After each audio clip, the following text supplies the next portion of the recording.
not weak.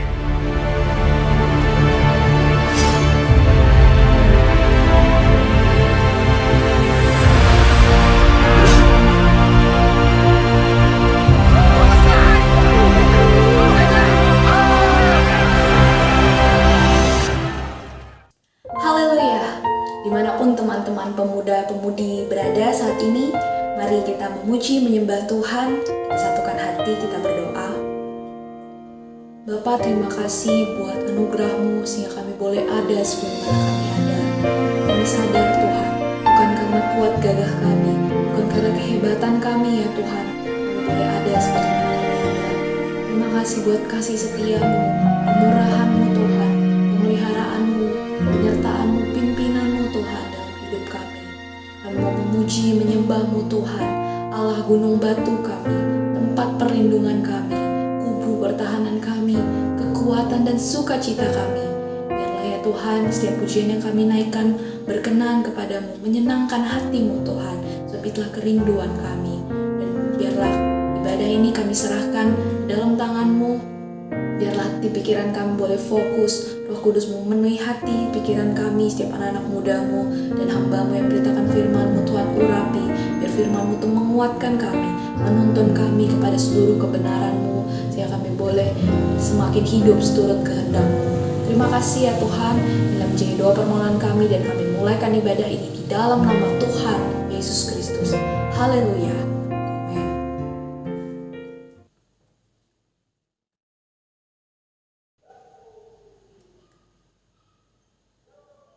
Akhir-akhir ini keadaan dunia semakin mengerikan, semakin tidak aman.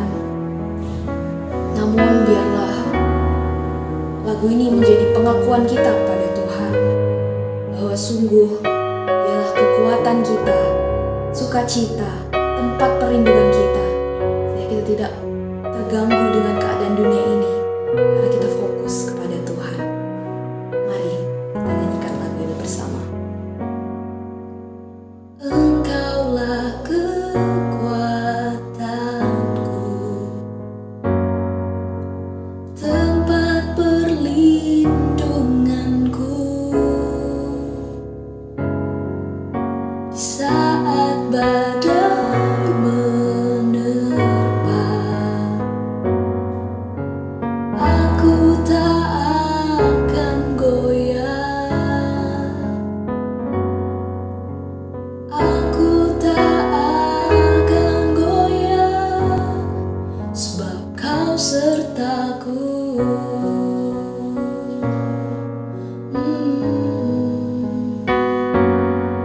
Terima kasih Tuhan.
berdoa kita. Amin. Haleluya.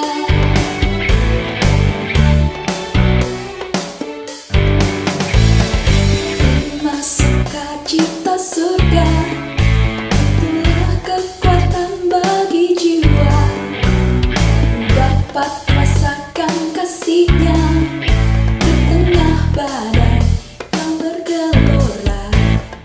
Terima sukacita surga, itulah kekuatan bagi jiwa, dapat saksikan kuasa-Nya taklukkan badai yang bergelora.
semua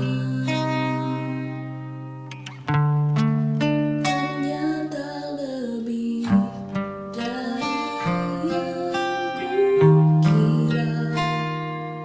Ku hanya peduli diriku. Ku tak mau tahu rindumu. Tak cukup hanya ku bernyanyi, mengangkat suara untuk memuji. Hidup memberi diri kepadamu, itu kerinduanmu. Tak cukup mulut yang memuji, tak cukup mulut yang bernyanyi, melakukan firman-Mu, itulah pujian sejati.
Puji Tuhan, selamat sore orang-orang muda yang diberkati oleh Tuhan dimanapun kita berada pada sore hari ini.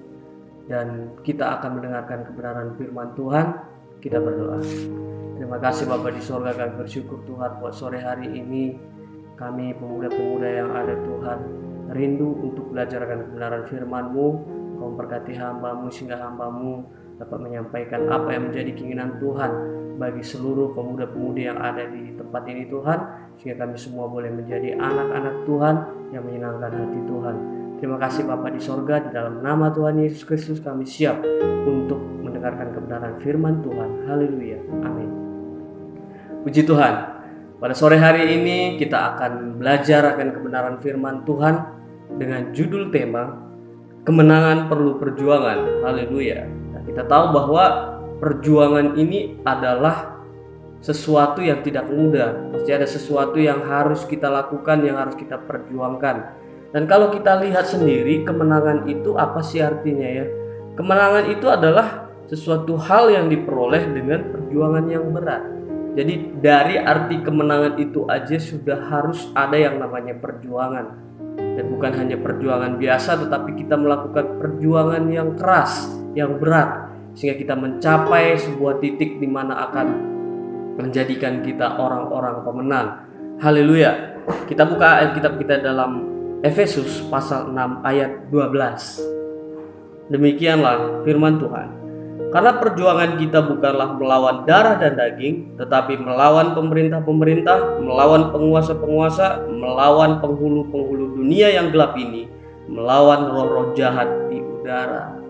Jadi di sini ditekankan oleh Paulus bahwa yang kita lawan itu bukan darah dan daging.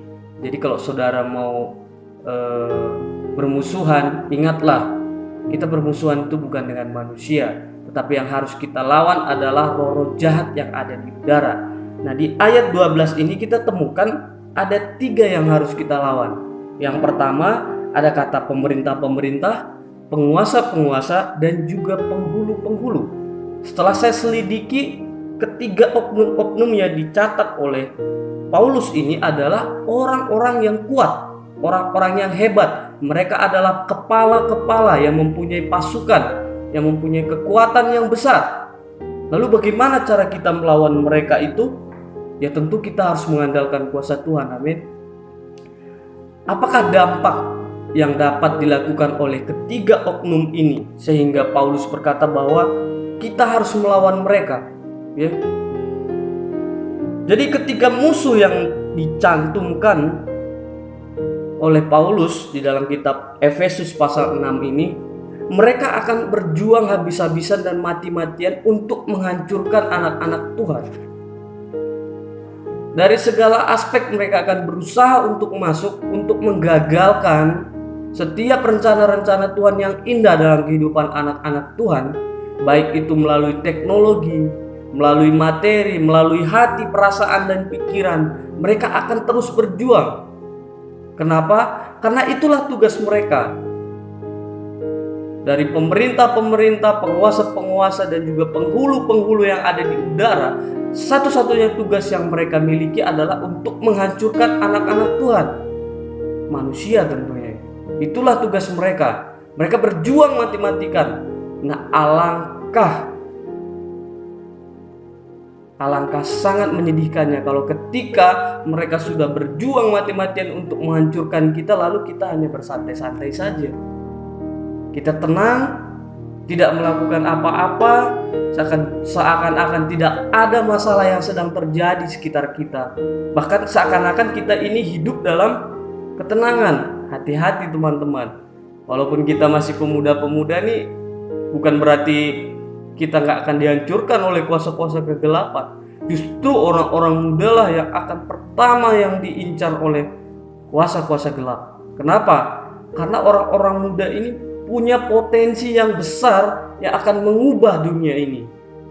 Jadi dunia ini akan ditentukan oleh kita-kita ini, orang-orang muda ini. Ketika iblis sudah berhasil untuk masuk dalam kehidupan kita, menguasai kehidupan kita, maka generasi selanjutnya akan hancur. Dan sebaliknya, kalau kita bisa mempertahankan kekudusan kita di hadapan Tuhan, kita melakukan kebenaran firman Tuhan, maka dunia ini akan diberkati oleh Tuhan. Puji Tuhan. Itulah hal-hal yang harus kita lakukan pada saat ini, sehingga kita harus melakukan perlawanan, kita harus berjuang untuk mendapatkan sebuah kemenangan. Dan kemenangan itu bukan sesuatu hal yang bisa didapatkan dengan cara yang gampang ya. Kita bisa bayangkan bagaimana kalau misalnya ada sebuah perang yang terjadi antara sebuah negara ya. Lalu ini perang ini jenderalnya datang ke tempat musuhnya. Kita mau merebut wilayah kamu nih. Kalian pergi ya. Mau nggak mereka pergi? Ya nggak mungkin, justru kepalanya ditembak kan. Jadi kita harus berperang, saling menunjukkan kekuatan kita masing-masing. Dalam arti melawan kuasa si gelap. Kita harus bekerja bersama-sama. Jangan kendor. Ibadah kita, persekutuan kita dengan Tuhan, cara kita bergaul dengan sesama kita, kehidupan berumah tangga, itu harus semuanya berjalan dengan baik. Karena kalau sudah ada cacat di dalamnya, maka iblis akan segera masuk. Makanya orang-orang muda harus hati-hati.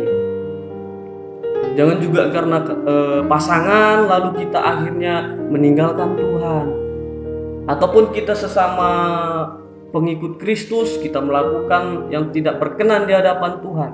Jangan karena obat-obatan terlarang, minuman-minuman keras, kita lalu meninggalkan Tuhan dan kita jatuh dalam dosa-dosa yang demikian. Karena kita tahu iblis ini sangat licik, sangat-sangat licik. Dia akan menggunakan segala cara untuk menumbangkan kita, khususnya orang-orang yang percaya. Kalau orang yang di luar sana yang hidupnya sudah dikuasai oleh kuasa kegelapan, iblis mah sudah biasa-biasa aja, tinggal mengendalikan mereka. Tetapi kita ini yang masih setia untuk beribadah kepada Tuhan, menyembah Tuhan, melakukan persekutuan doa, hati kita selalu melekat kepada Tuhan, itu akan diincar. Dan kita harus tahu, iblis ini tidak berjuang seorang diri. Dia punya banyak pasukan. Ya, kita harus hati-hati, kita harus terus berdoa, meminta pertolongan daripada Tuhan sehingga kita tidak jatuh. Nah, kita akan belajar bagaimana cara iblis ini menjatuhkan orang-orang percaya. Kita lihat di dalam Galatia 5 ayat 19 sampai 21. Galatia 5 ayat 19 sampai 21. Demikianlah firman Tuhan. Perbuatan daging telah nyata, yaitu percabulan, kecemaran, hawa nafsu, penyembahan berhala, sihir, perseteruan, perselisihan, iri hati, amarah, kepentingan diri sendiri, percideraan, roh pemecah, kedengkian, kemabukan, pesta pora dan sebagainya.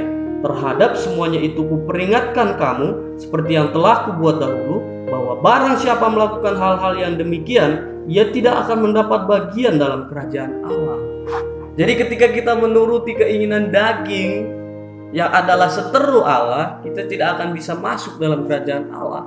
Inilah yang akan iblis gunakan. Saya mau katakan sama teman-teman bahwa iblis itu tidak bisa menyeret kita ke dalam neraka, tidak bisa. Kita sudah ditebus oleh Tuhan. Lalu dengan cara apa kita bisa terjerumus dan masuk dalam dunia orang mati, dalam kuasa maut, yaitu neraka? Dengan cara apa? Itu dengan cara kita itu terjebak dari perbuatan-perbuatan yang diinginkan oleh daging, yang bertentangan dengan apa yang Tuhan inginkan. Itu apa di situ? Ada percideraan, permusuhan, kedengkian, iri hati, kemabukan, pesta pora. Dan itu yang sedang terjadi hari-hari ini. Orang-orang di luar sana itu nggak peduli lagi tentang Tuhan. Mereka malahan berjuang mati-matian untuk bekerja sama dengan kuasa-kuasa gelap. Anda bisa tahu kalau Anda lihat ya, bagaimana sekarang ini praktek perdukunan pun sudah mulai ngetren lagi. Ya. Manusia tuh untuk mendapatkan kekayaan udah nggak peduli lagi. Mereka harus melakukan penyembahan berhala kek, melakukan perzinahan kah, membuat tempat-tempat prostitusi kah. Bahkan ada anak-anak Tuhan yang terjerat juga di dalamnya. Kita harus berhati-hati nih. Kita berjuang untuk melawan kuasa-kuasa gelap, bukan bekerja bersama-sama dengan dia. Karena kita adalah partner-partnernya Tuhan. Teman-teman yang harus bekerja bersama dengan Tuhan. Itu yang harus kita lakukan. Jangan tinggalkan keyakinan saudara. Keinginan-keinginan daging yang akan menjerumuskan kita, berdoa sama Tuhan supaya itu bisa hilang. Kenapa? Karena itu memang benar-benar memikat hati ya, istilahnya. Seringkali kita sebagai orang-orang muda, karena obsesi kita untuk masa depan, cita-cita kita udah penuh dengan ambisi untuk mencapai kesuksesan, lalu kita melupakan Tuhan. Hati-hati, jangan. Sekalipun kita berjuang mati-matian untuk mencapai cita-cita kita melalui pendidikan, kita juga harus tahu Tuhan itu harus lebih diutamakan. Banyak waktu yang Tuhan berikan, kita bisa memberi waktu lagi buat Tuhan. Atau bagi yang sudah bekerja, kita bekerja keras panjang hari, bahkan mungkin ada yang siang malam bekerja. Supaya apa? Supaya dia bisa mendapatkan kekayaan yang melimpah. Tapi kita harus tahu siapa yang membuat kita itu bisa bekerja, melakukan aktivitas kita sehari-hari. Itu semua adalah kasih karunia daripada Tuhan. Kalau Tuhan bilang stop, kamu harus berhenti. Kita mau apa? Begitu terjadi musibah, ada penyakit yang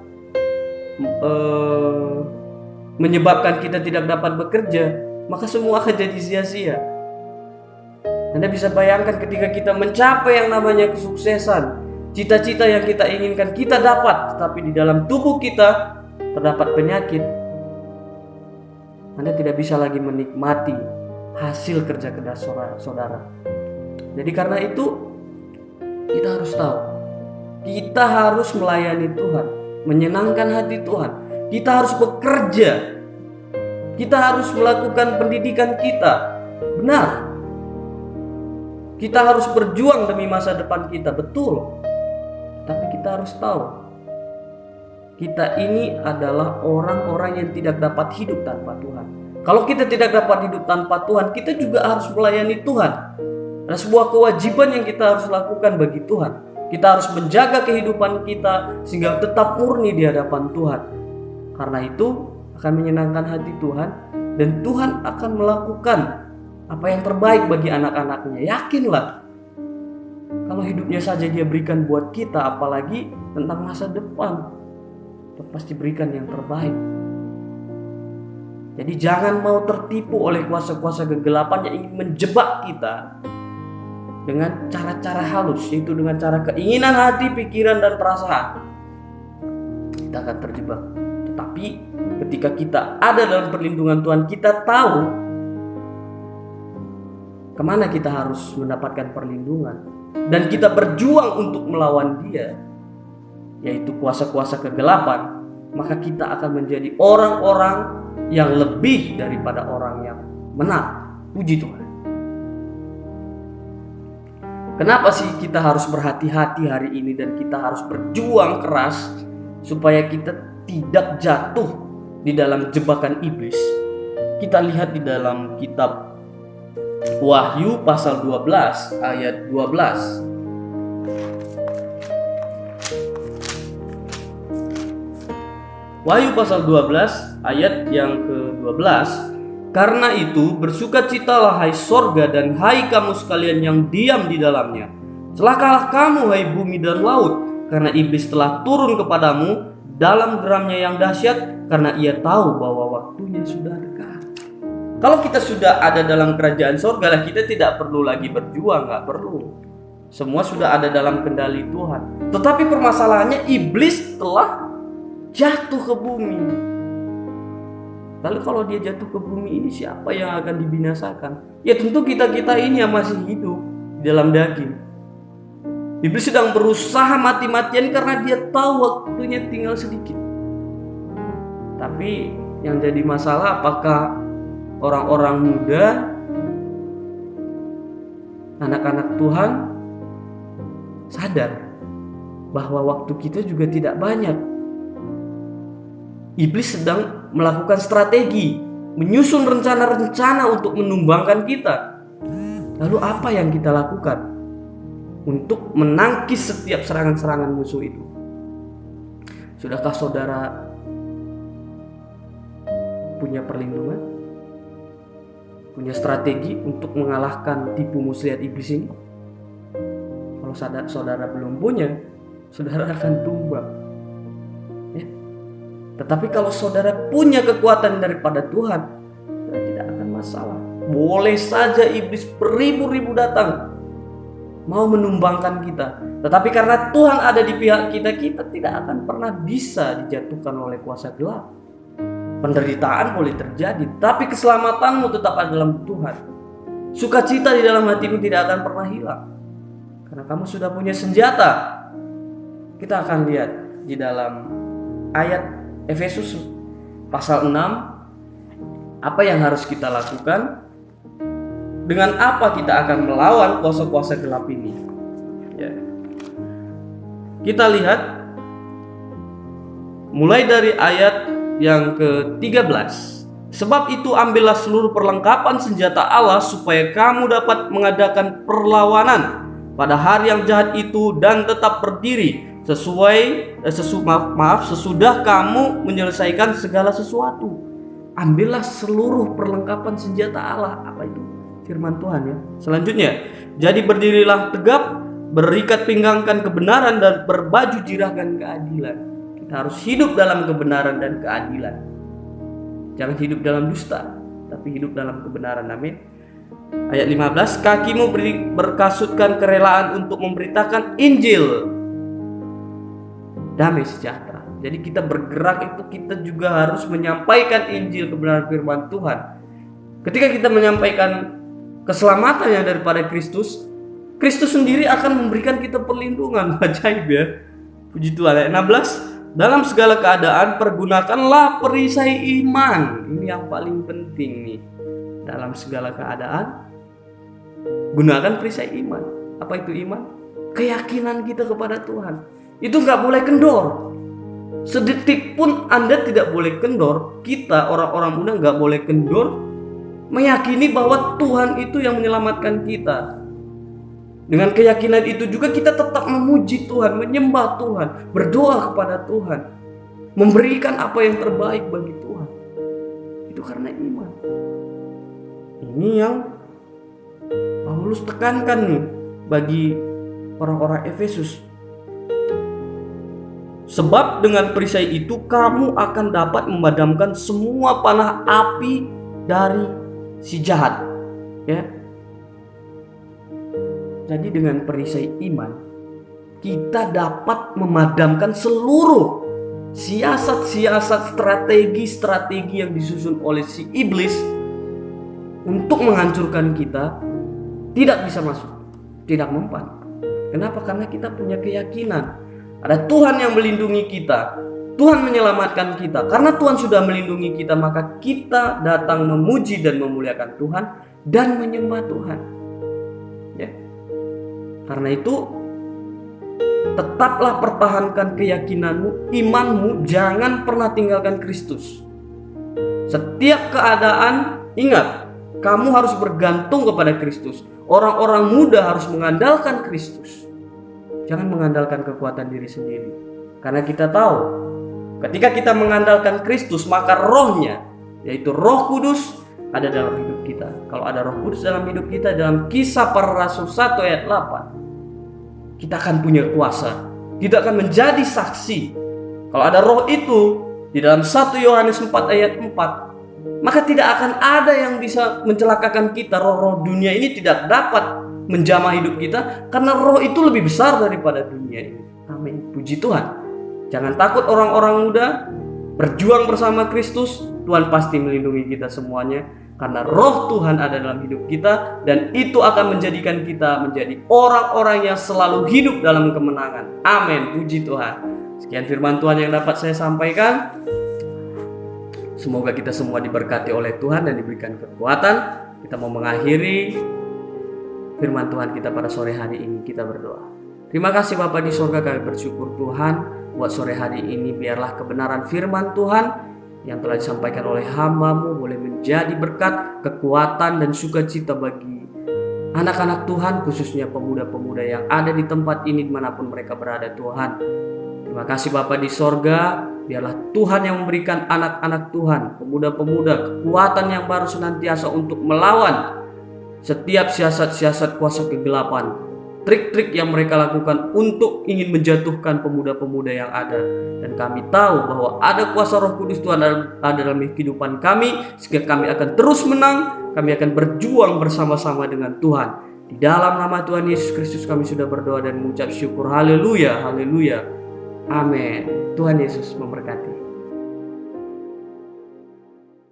Ya Bapa, sungguh kami bersyukur karena Tuhan masih memberikan kepada kami kesempatan untuk dapat beraktivitas dari pagi hingga sore hari ini. Kami juga bersyukur Tuhan masih memberikan kami kesempatan untuk dapat kembali beribadah pemuda yang walaupun secara online, hadirat Allah nyata di tengah kami masing-masing, dan firman Tuhan bisa kami dengar dengan baik pada hari ini.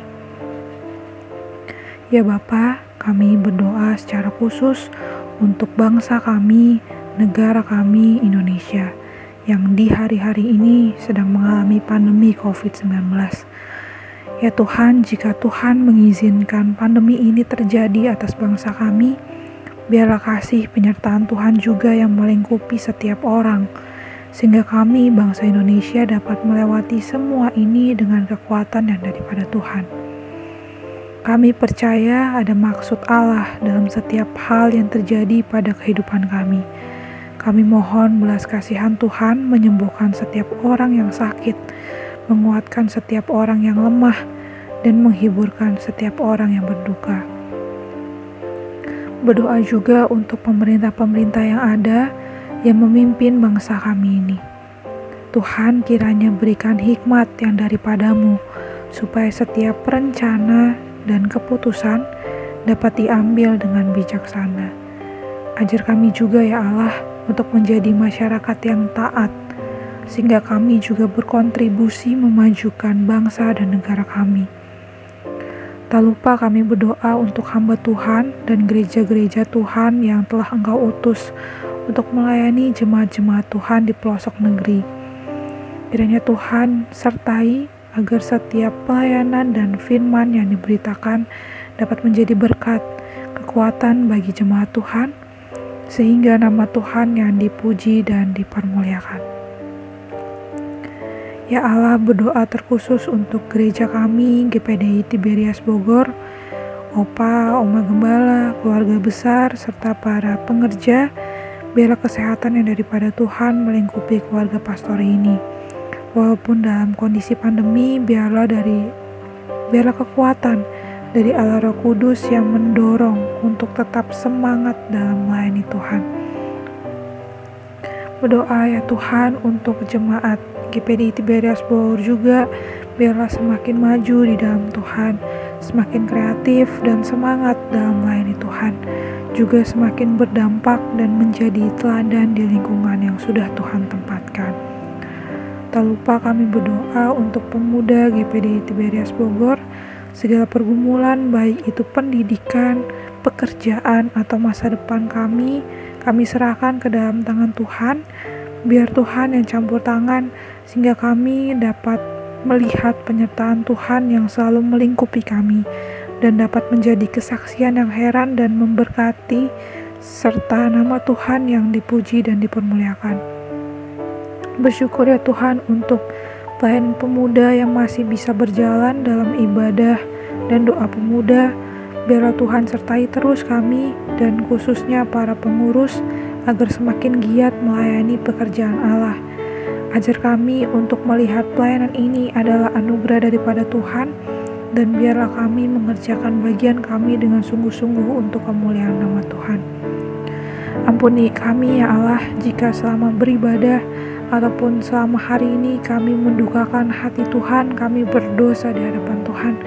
Biarlah belas kasihan Tuhan yang melingkupi kami di dalam kasih dan pengampunan Allah, sehingga kami pun berlayak mendapatkan berkat dan anugerah yang daripada Tuhan. Terima kasih ya Bapa, terima kasih ya Tuhan. Kami serahkan waktu-waktu ke depan ke dalam tangan Tuhan. Hanya di dalam nama Tuhan Yesus Kristus kami sudah berdoa dan bersyukur pada Bapa di dalam sorga. Amin. Pemuda yang dikasihi Tuhan, mari kita akhiri ibadah kita pada sore hari ini.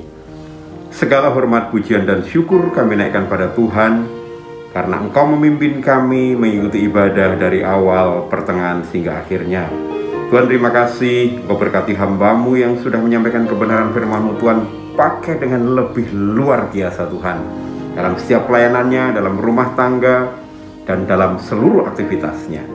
Demikian juga setiap anak-anak-Mu yang sudah mengambil bagian dalam ibadah pada saat ini. Bapa di surga, kami juga berdoa buat Bapak dan Ibu Gembala kami, para wakil Gembala, Om Cipta, Om Yosua, bahkan seluruh isi pastori. Tuhan memberkati mereka dengan dahsyat. Kami juga berdoa saat ini Tuhan buat bangsa Indonesia Tuhan, yang justru kasus pandemi semakin luar biasa jumlah dan apa yang kami dengar serta yang kami lihat. Mari Bapa, selamatkan bangsa ini, lindungi dan jagai kami anak-anak-Mu, supaya dimanapun kami berada, kami dalam pemeliharaan kasih dan setia-Mu yang luar biasa. Tuhan, berkati anak-anak muda-Mu yang sedang menyelesaikan skripsinya, yang sedang menyelesaikan disertasinya, tesisnya, ataupun sedang mengikuti kuliah. Demikian juga yang mereka mencari pekerjaan. Tuhan tolong, dan mereka yang sedang bekerja, Tuhan berkati, mereka menjadi orang-orang yang produktif dan menjadi berkat buat kami semuanya, buat lingkungan mereka masing-masing. Terima kasih Bapak. Kami juga berdoa buat pemerintahan Kota Bogor, pemerintahan bangsa Indonesia, dari Bapak Presiden sampai yang paling sederhana jajarannya Tuhan. Engkau berkati, berikan hati yang takut akan Engkau, berikan hikmat dan marifat dari Allah. Kami juga berdoa saat ini buat orang tua dari anak-anak muda-Mu, dimanapun mereka berada Tuhan. Tuhan tolong, berkati dan peliharakan. Dan kalau ada yang terpapar ataupun menderita sakit, Tuhan jamah dan berikan kesembuhan secara total, karena Engkau adalah Allah yang dahsyat buat kami. Terima kasih. Dalam nama Tuhan Yesus Kristus kami berdoa, mengucapkan syukur dan alaskan doa ini. Haleluya. Amin. Tuhan Yesus memberkati.